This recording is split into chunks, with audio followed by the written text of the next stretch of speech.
Saudara-saudari yang terkasih, kita jumpa lagi dalam Pelita Hati hari ini, Rabu 28 Desember 2022, Pesta Kanak-Kanak Suci sebagai martir.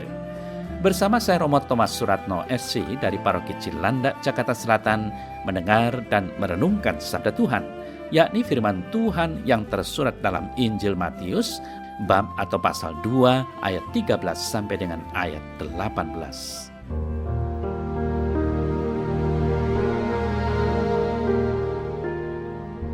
Setelah orang-orang Majus berangkat, nampaklah malaikat Tuhan kepada Yusuf dalam mimpi dan berkata, "Bangunlah, ambillah anak itu serta ibunya, larilah ke Mesir dan tinggallah di sana sampai aku berfirman kepadamu, karena Herodes akan mencari anak itu dan membunuh dia." Maka Yusuf pun bangunlah, diambilnya anak itu serta ibunya malam itu juga, lalu menyingkir ke Mesir dan tinggal di sana hingga Herodes mati. Hal itu terjadi supaya genaplah yang difirmankan Tuhan oleh Nabi, "Dari Mesir kupanggil anakku." Ketika Herodes tahu bahwa ia telah diperdayakan oleh orang-orang Majus itu, ia sangat marah. Lalu ia menyuruh membunuh semua anak di Bethlehem dan sekitarnya, yaitu anak-anak yang berumur 2 tahun ke bawah, sesuai dengan waktu yang dapat diketahuinya dari orang-orang Majus itu.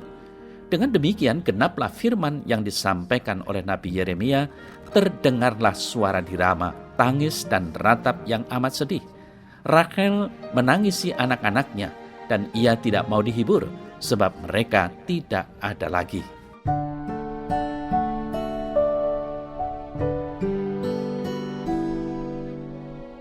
Saudara-saudari yang terkasih, hari ini gereja memperingati anak-anak Bethlehem dan sekitarnya yang dibunuh karena perintah Raja Herodes yang gagal berjumpa dengan bayi Yesus di kandang Bethlehem. Sebuah kisah berdarah yang tumpah tak beralasan dan tak bersalah. Inilah representasi dari matinya nurani manusia berkuasa seperti Raja Herodes pada masanya. Kisah tragis ini disebabkan oleh keserakahan dan keegoisan manusia, dalam tanda petik Herodes.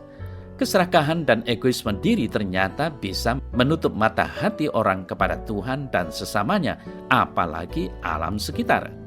Saudara-saudara yang terkasih, sebuah awasan yang baik bagi setiap kita para beriman bahwa keserakahan dan keegoisan diri dapat menjadi bumerang dalam kehidupan bersama kita dengan Tuhan maupun dengan sesama. Kawan bisa menjadi lawan, Tuhan bisa dianggap mati bila keserakahan dan prinsip keegoisan telah menguasai diri dan hidup. Waspadalah terhadap hati yang tak berhati. Itu bisa menghancurkan dunia. Kata Mother Teresa dari Kalkuta, yang menghancurkan dunia bukan bom atom, penyakit kanker, atau bencana alam. Yang menghancurkan dunia ialah ketika orang tidak ada lagi punya hati seorang kepada yang lain, seperti yang telah ditunjukkan oleh Raja Herodes. Saudara-saudari yang terkasih, hal yang perlu kita teropong dalam hidup sekarang ini ialah ada begitu banyak orang telah mati rasa, mati iman, mati harap, dan mati kasih. Sehingga orang lain harus menjadi tumbal atau korban karena sikap hidupnya. Sebagai pengikut Kristus, kita belajar dari Yesus yang menjadi korban konspirasi meski tidak bersalah. Dan inilah yang oleh Yesus dinamakan salib. Ketika kita menjadi korban keserakahan dan keegoisan dari pihak manapun, itulah salib yang harus dipikul. Namun insaflah bahwa di ujung salib ada cerita indah yang sudah siap menanti untuk dipublikasikan atau dikisahkan. Tidak ada derita yang tak bertepi. Demikian juga tidak ada salib yang tak berakhir. Saudara-saudara yang terkasih, salib akan berakhir di Golgota. Setelah jalan salib ke Golgota, ada jalan kemuliaan, jalan kebangkitan menuju sisi kanan Bapa dalam kejayaan surgawi. Itulah salib yang dialami Yesus. Salib Yesus adalah sebuah korban tak bersalah, tapi menjadi kutuk atau malapetaka bagi yang melakukannya, dan berkat bagi yang diperlakukan tidak adil. Belajar dari kanak-kanak Yesus menjadi penyelamat dan selalu menjadi yang berbahagia bagi adanya yang lain.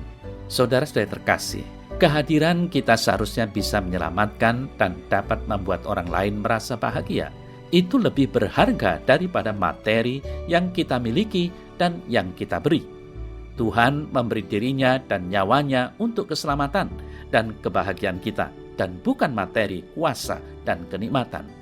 Maka dari itu, saudara saya terkasih, marilah kita berusaha dalam hidup ini untuk menjadi tanda petik penyelamat dan berkat. Dan jangan menjadi kutuk bagi yang lain. Sadarilah dan percayalah bahwa Tuhan selalu menyertai dan melimpahkan berkat-Nya bagi mereka yang selalu mau menjadi berkat dan membahagiakan yang lain dalam kehidupan ini.